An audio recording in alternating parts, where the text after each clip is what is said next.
ओम नमो नारायणाय। बहुत बार ऐसा देखने में आता है कि बहुत से पाप कर्म करने वाले जो लोग हैं, बहुत पाप कर्म करते हैं, गलत काम करते हैं, लेकिन फिर भी देखा जाता है कि वो लोग उन्नति ही किए जाते हैं।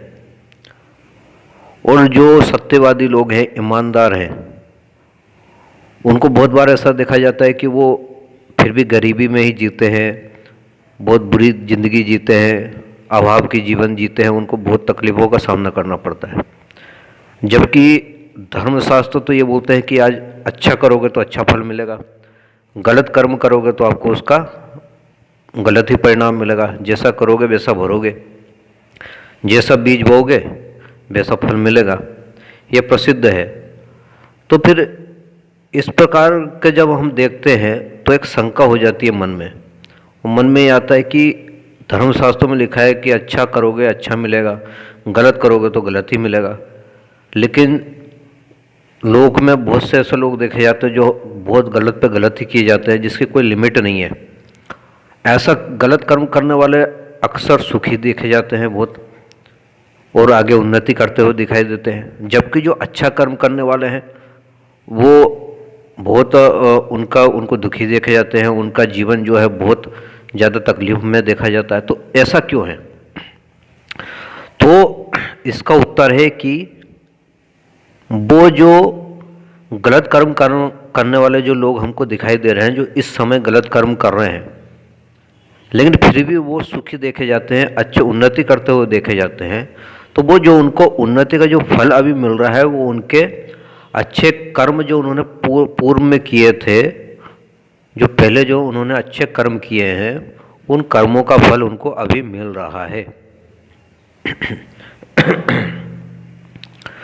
इस मतलब ये नहीं है कि वो जो बुरा कर्म कर रहा है इसके बाद भी उसको बुरा कर्म का अच्छा फल मिल रहा है, ऐसी बात नहीं है कि बुरा कर्म कर रहा है वो उसको अच्छा फल मिल रहा है, ऐसा नहीं है। वो बुरा कर्म मिल रहा है, बुरा कर्म कर रहा है, उसको उस कर्म का फल बाद में जाकर भुगतना पड़ेगा।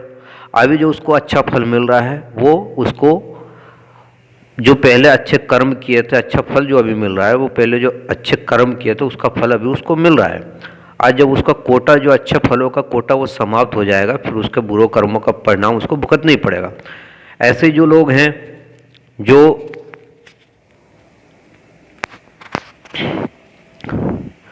अच्छे कर्म कर रहे हैं, अभी सत्यवादी हैं, ईमानदार हैं, फिर भी तकलीफ में देखे जा रहे हैं, तो इसका कारण यही कि उन्होंने पहले जो गलत कर्म किए थे उसका परिणाम उसको भुगतना पड़ा है। तो ये धारणा हमको हो जाती है कि वो ईमानदार का फल क्या, ईमानदारी का और सत्यवादिता इसका फल क्या है? ये तो अभाव में जीवन जीना पड़ता है और तकलीफ दुख सहन करना पड़ता है। तो बात ऐसी नहीं है। उसको जो दुख तकलीफें अभी सहन करनी पड़ी हैं, उसने जो कर्म कभी किए थे बुरे कर्म, उसका फल वो भुगत रहा है। अभी वो अच्छा कर्म कर रहा है तो उसको अच्छे परिणाम मिलेंगे। अब एक सवाल ये उठता है कि जो कर्म कर रहा है उसका फल उसको तुरंत क्यों नहीं मिलता?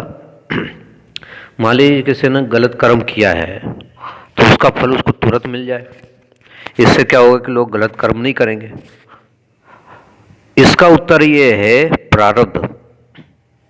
प्रारब्ध का अर्थ क्या होता है? प्रारब्ध मतलब ऐसे कर्मों का फल जो अपना फल देना आरंभ कर चुके हैं। और ये प्रारब्ध निश्चित मतलब जो जन्म लेता है व्यक्ति, वो प्रारब्ध उसका निर्धारित हो चुका है। और प्रारब्ध का में 3 चीज आती हैं: जाति, आयु, भोग। जाति का मतलब क्या होता है? वो किस कुल में पैदा होगा, किस वंश में पैदा होगा, वो निर्धारित होता है। उसकी आयु कितनी होगी और भोग क्या क्या मिलेंगे उसको, ये सब उसके प्रारब्ध में निश्चित हो चुका है।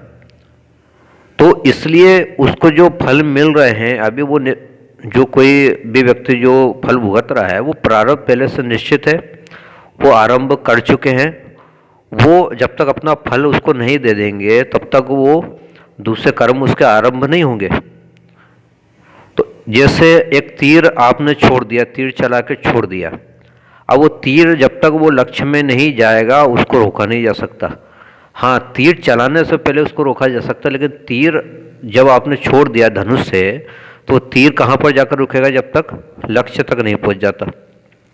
ऐसे जो प्रारब्ध है वो जब तक अपना फल नहीं दे देंगे तब तक वो खत्म नहीं होंगे।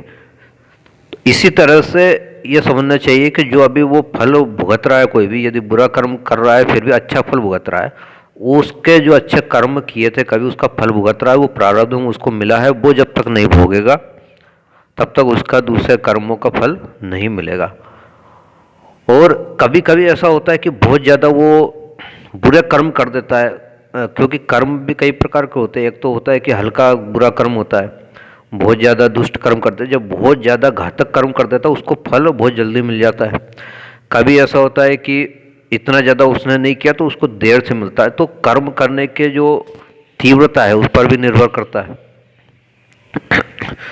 तो इस प्रकार से हमको समझना चाहिए कि हम जैसे देखते हैं, अभी आप देख लीजिए, एक उदाहरण हम देते हैं, लालू प्रसाद यादव। लालू प्रसाद यादव का को क्या आप सोच सकते थे कभी वो जेल में जाएगा? कितना पावरफुल व्यक्ति था, वो कितने गलत काम करता था, वो मर्डर, चोरी, अपहरण, जो भी गलत काम करता था, हर प्रकार के गलत काम करता था, वो कितना पावरफुल था। लेकिन आज क्या स्थिति है? आज वो जेल में है, कितनी मुसीबत में है, उसको इलाज ठीक से नहीं मिल पा रहा है, ठीक से नहीं हो पा रहा। तो जेल के अंदर तो है वो, कम से कम जेल में तो गया, कब से जेल है, जेल से बाहर नहीं आ पाया, तो उसको फल तो भुगतना पड़ रहा है। तो इसलिए इससे हमको ये समझ में आता है कि कर्म जो अभी कर रहा है, यदि उसका अच्छा फल भुगत रहा है तो वो उसके पूर्व में अच्छे कर्मों का फल भुगत रहा है, और यदि उसने बुरे कर्म किया तो उसको भुगतना ही पड़ेगा, फिर भले वो कितना भी पावरफुल हो, गलत कर्म का गलत फल भुगतना ही पड़ेगा। इसलिए मन में ये सोचना है कि जितना आप गलत कर्म करोगे उतना सुखी रहोगे, ये ऐसा संभव नहीं है, ये नियम नहीं है, नियम के उल्टा है। तो हमें ईमानदारी ही, अच्छे कर्म ही करना चाहिए, ईमानदारी से कर्म करना चाहिए, सत्यवादिता चाहिए, तो उसके हमको अच्छा परिणाम भुगतेंगे, अच्छा परिणाम हम फल मिलेगा। गलत करेंगे तो गलत ही मिलेगा। ओम नमो नारायण।